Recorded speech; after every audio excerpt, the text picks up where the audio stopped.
지금 우리가 사는 이 순간, 600년 전 이미 예언됐다면 믿으시겠습니까? 헝가리에 숨겨진 수도원에서 발견된 고대 예언서, 그 속에서 발견된 기이한 지도.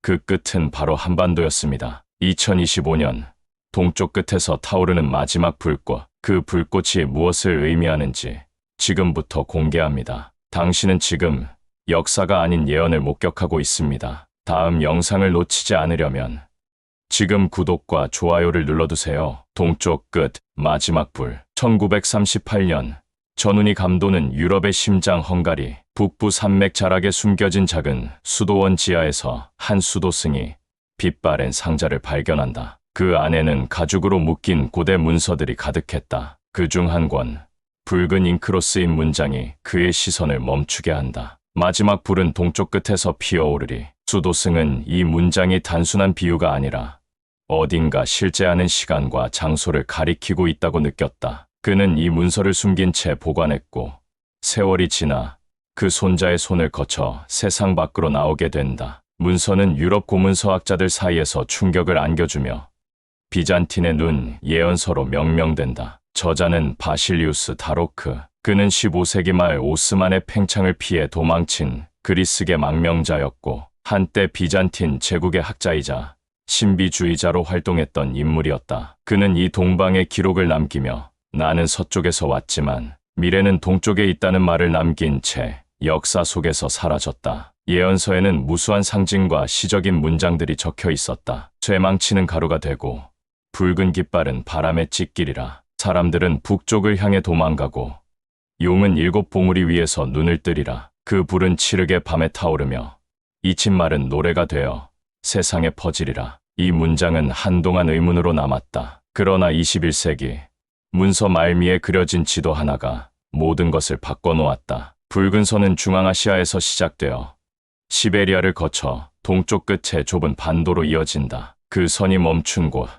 그 형상, 그 주변 지형은 누가 보아도 한반도를 가리키고 있었다. 예언자는 그곳을 사라진 불의 민족이라 불렀다. 그들은 한때 세계의 중심이었으나 기억 속에 묻혔다. 그러나 밤이 깊어질수록 그 불은 더 강하게 타오르고 그들은 다시 세상을 향해 노래하리라. 학자들은 이 불을 단순한 전쟁이나 물리적 힘이 아닌 정신, 문화, 언어의 부활로 해석했다. 특히 충격적이었던 부분은 언어에 대한 예언이다. 잊힌 소리를 담는 문자, 바람처럼 가볍되 칼보다 날카로운 문자가 있다. 그 문자는 눈물의 노래를 기록하고 피 흘림 없이 세계를 움직이리라. 이 문구는 한국의 문자, 곧 한글을 연상시킨다. 15세기에 창제된 이 문자가 유럽의 예언서에 등장했다는 사실은 학자들 사이에서 큰 논란을 불러일으켰다. 다로크는 어떻게 그것을 알았을까? 그가 실제로 동방을 다녀간 것인가? 혹은 이 모든 것이 상징적 계시였을까? 게다가 예언서는 계속해서 동쪽의 나라를 문자의 불꽃, 붓의 무기, 노래하는 민족이라 표현했다. 이는 한민족의 문화적 특성과 일치한다. 더욱 흥미로운 건 예언서 속 7 봉우리라는 표현이다. 한국의 백두대간 혹은 한반도에 존재하는 7개의 중심 산맥을 가리키는 것으로 보이며 용이 눈뜨는 곳이라는 구절과 함께 통일의 은유로도 해석된다. 예언은 이 불이 세상의 끝에서 시작되어 서쪽의 어둠을 태우리라고 말한다. 이는 문화, 기술, 사상 등의 분야에서 한국이 세계에 영향을 미치는 현재의 모습과 닮아 있다. 별들이 줄을 잇고 하늘이 두 쪽 날 때 작은 불꽃은 세계를 밝히리라. 라는 마지막 문장은 현재 시점에서 더욱 의미심장하게 다가온다. 우리는 지금 바로 그 불 위에 서 있는 것은 아닐까? 우연인가?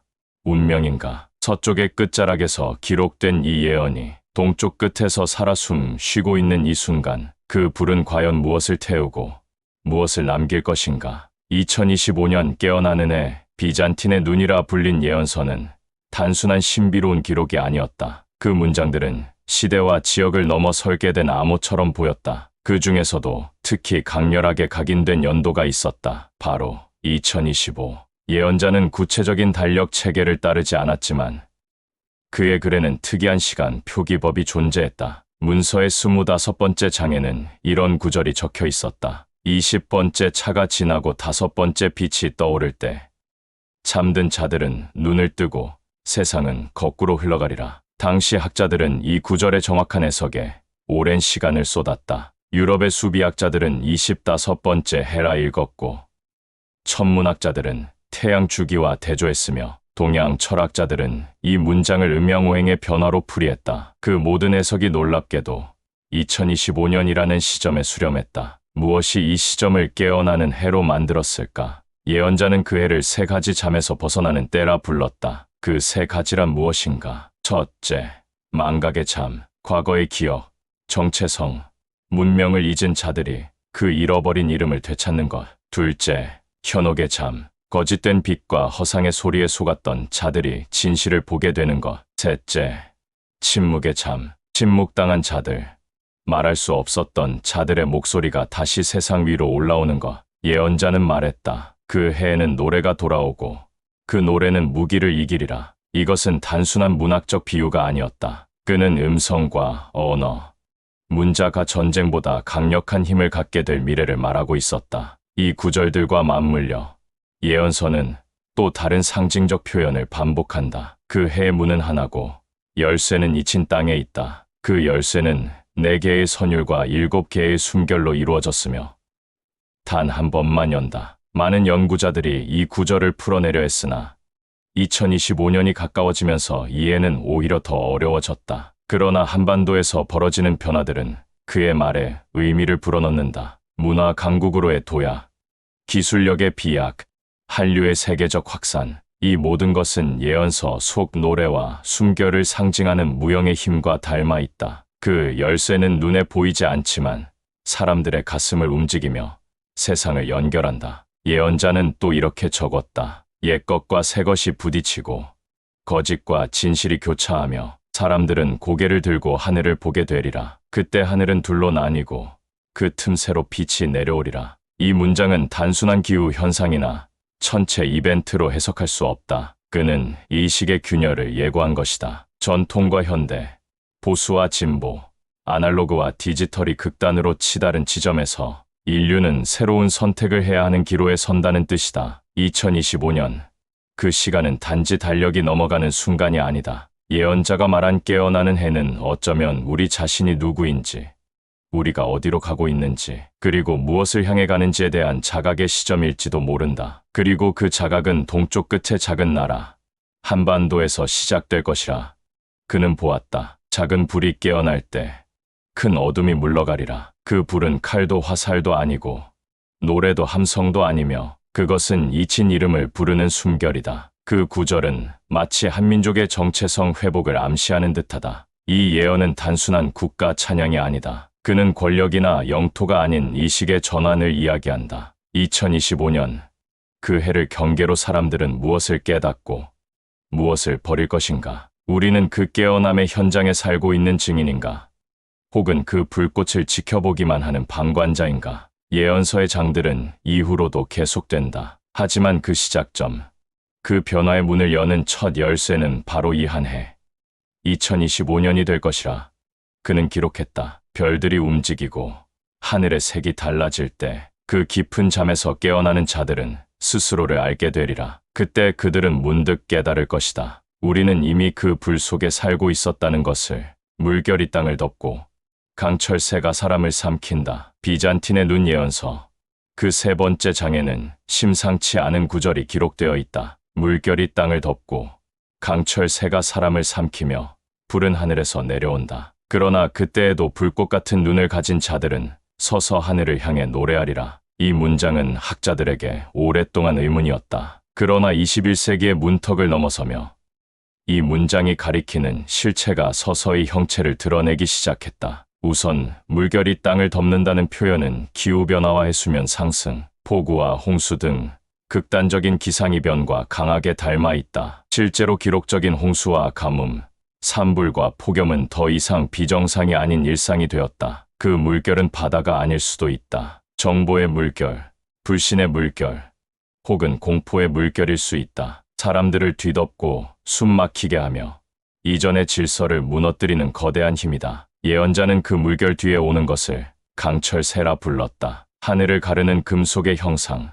날개를 펼친 괴물. 그는 그 새가 사람을 삼킨다고 썼다. 이는 전쟁과 무인기, 혹은 기계화된 시스템 속에 갇힌 인간의 모습을 은유하는 것처럼 읽힌다. 강철새는 물리적인 폭격기를 가리킬 수도 있다. 그러나 현대에 와서 그것은 AI, 드론, 감시체계, 디지털 네트워크처럼 비물질적인 강철의 개념으로 확장된다. 인간은 더 이상 자신의 몸만 빼앗기는 것이 아니다. 사고와 선택, 감정과 판단마저도 이 강철새에게 삼켜지고 있는 것이다. 예언자는 그 모습을 깊은 잠 속의 눈동자들이라 표현했다. 모두가 눈을 뜨고 살지만 아무도 보지 못한다는 의미다. 그러나 예언서는 거기서 멈추지 않는다. 그때에도 불꽃 같은 눈을 가진 자들은 서서 하늘을 향해 노래하리라. 이 문장은 희망의 조각처럼 읽힌다. 모두가 절망과 무력감에 잠긴 시대, 그 속에서도 하늘을 바라보고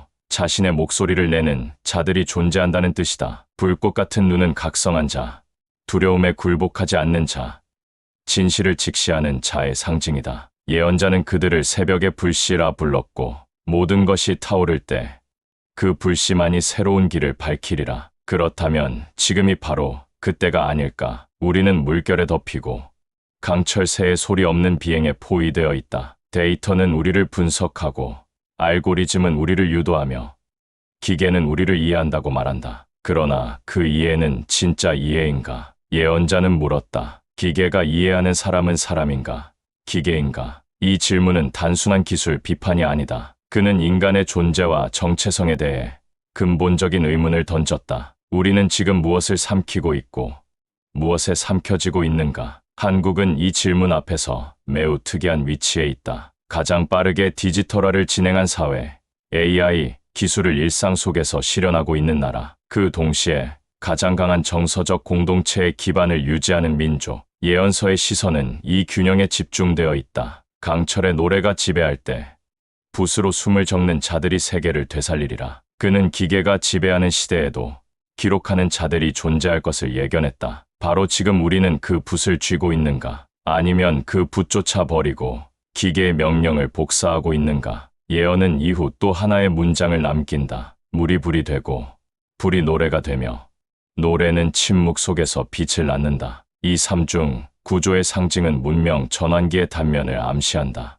물과 불, 소리와 침묵, 이질적인 것들이 하나로 융합될 때 새로운 질서가 탄생한다는 뜻이다. 지금의 위기는 단순한 파괴가 아니다. 그 속에는 새로운 무언가가 태동하고 있다. 그것을 볼 수 있는 눈, 그것을 말할 수 있는 입, 그것을 지킬 수 있는 의지가 우리에겐 필요하다. 강철새는 사라지지 않는다. 그 물결도 사라지지 않을 것이다. 그러나 그 속에서 서 있는 불꽃 같은 눈의 존재가 그 자체로 희망이다. 예언자는 마지막에 이렇게 썼다. 불은 삼키는 것이 아니라 지키는 것이다. 눈을 감지 말라. 노래하라. 침묵 속에서 지금 당신은 무엇을 보고 있는가? 그 불을 볼 수 있는가? 아니면 이미 삼켜진 채 그 불마저 잊은 것인가? 두 갈래 불길. 예언서 비잔틴의 눈의 13번째 장에는 이해하기 힘든 구절이 하나 등장한다. 불은 두 갈래로 갈라지고 산을 태우며 바다를 비추리라. 하나는 어둠 속으로 들어가고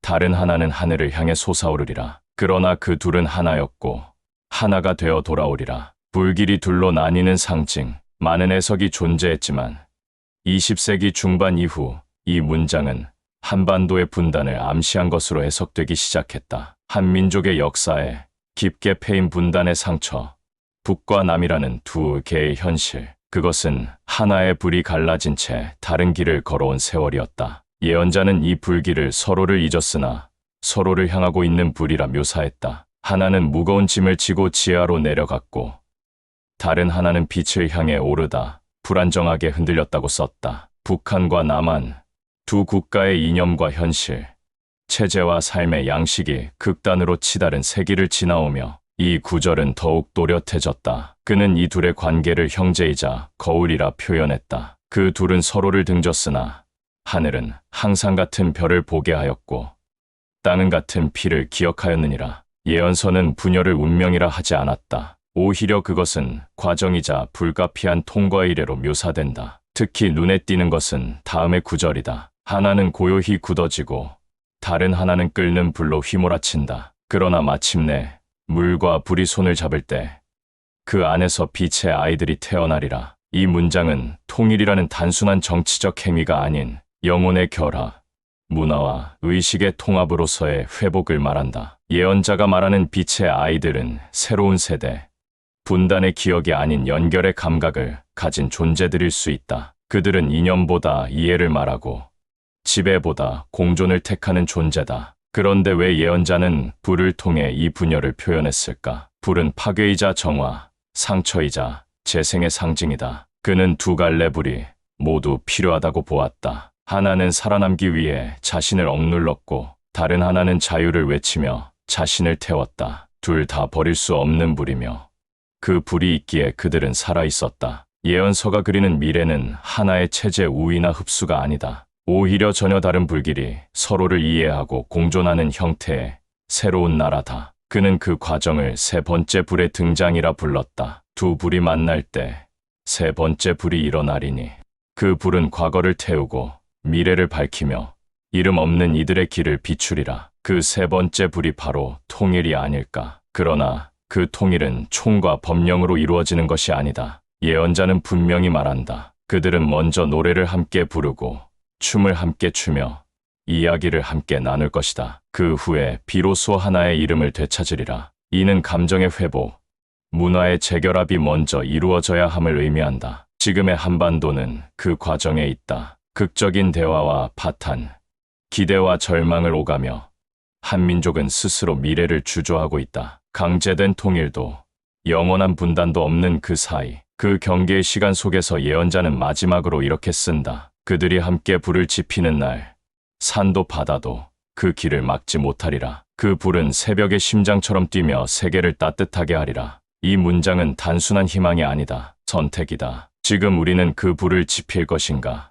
아니면 계속 두 갈래로 흔들릴 것인가? 역사는 끊임없이 물었고 예언자는 묵묵히 답했다. 분열은 끝이 아니라 시작이었다. 그리고 그 시작은 바로 우리가 불을 바라보는 방식에서 결정된다. 지금 당신의 눈엔 그 불이 어떻게 보이는가? 끝인가?